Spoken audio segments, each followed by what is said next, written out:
Kajenje in uporaba tobačnih izdelkov nista le slaba razvada, ampak predstavljata resno tveganje za zdravje.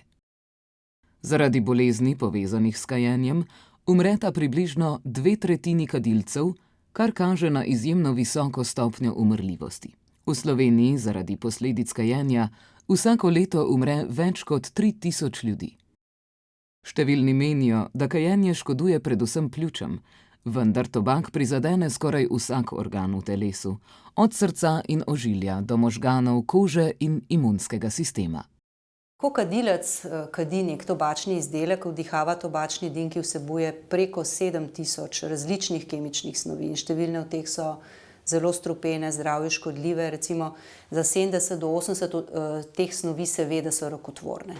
In danes vemo, da kajenje povzroča predvsem bolezni srca in ožilja, recimo srčni infarkt, možgansko kap, potem bolezni dihal, dihala so najbolj izpostavljena tobačnemu dimu, recimo kronična obstruktivna pljučna bolezen je značilna za kadilce, močno zmanjša kakovost življenja in pa 17 vrst raka je danes že vzročno povezanih s kajenjem. Kar pa manj ljudi ve, pa je, da se pojavljajo pri kajenju še druge bolezni. Recimo na spisku je tudi sladkorna bolezen tipa 2, pa recimo revmatoidni artritis, motnje erekcije, potem motnje imunskega sistema, bolezni oči, ki vodijo v slepoto in še bi lahko naštevala.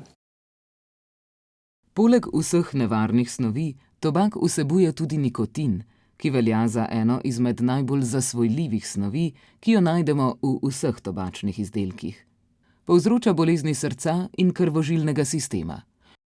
Vpliva pa tudi na receptorje v možganih, ki pri uporabnikih povzroči resno zasvojenost, zaradi katere je prenehanje kajenja pogosto zelo zahtevno.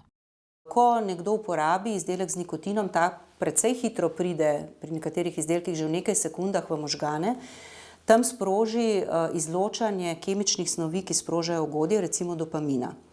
In zato imajo uporabniki v začetku ugodne občutke, ampak ko se pa uporaba nikotina ponavlja, se pa pravzaprav možgani spremenijo in se tudi ta zadeva spremeni, ni več toliko ugodja kot prej. Namreč kot prvo pride do tega, da se poveča število receptorjev za nikotin in zato mora posameznik vedno znova več nikotina vnašati v svoje telo, da doseže vsaj podoben učinek, kot ga je v prvih uporabah. Ponovitvijo uporabe izdelka on tudi nekako izniči te neprijetne znake in to je v bistvu zasvojenost. Vedno znova moram poseči po izdelku. Marsikateri uporabnik meni, da s tem zmanjšuje stres, ampak pravzaprav samo miri možgane, ki imajo premajhno količino nikotina.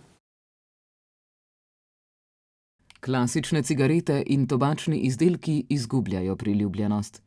V par letih se je odstotek kadilcev cigaret zmanjšal s 23 na 18.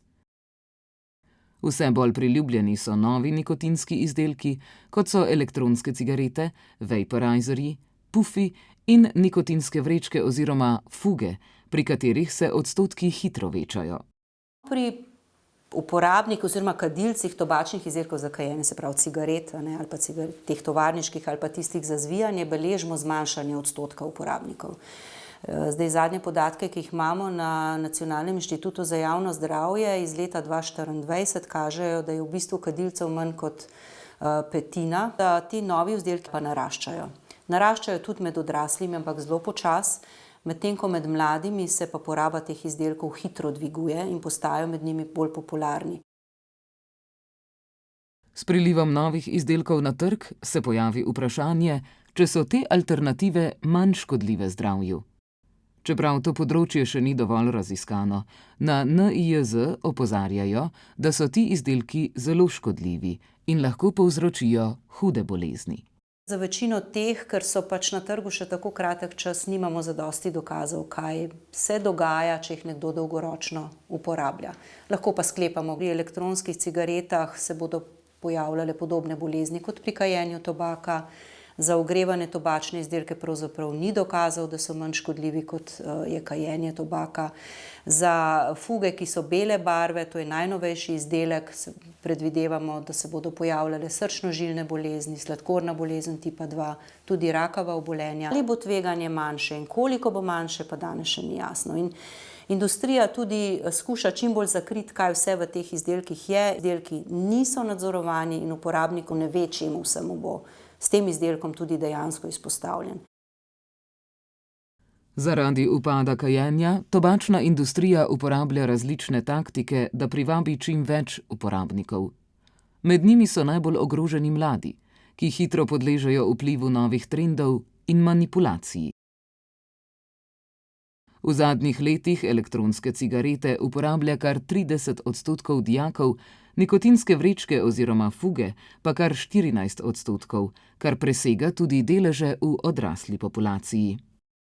Mnogi uporabniki resnici verjamejo, da so ti izdelki bistveno manj škodljivi ali pa celo neškodljivi. Mlade predvsem privlačijo arome. Pri nas so še dovoljene arome v teh belih fugah, teh arom je ogromno. Ne samo industrija, tudi vplivneži, pa recimo tudi sami uporabniki so pa prisotni tudi na družbenih omrežjih, kjer so seveda tudi mladi, in prikazi teh izdelkov in sporočila o teh izdelkih so izjemno široko razširjena in tudi močno vplivajo na mlade.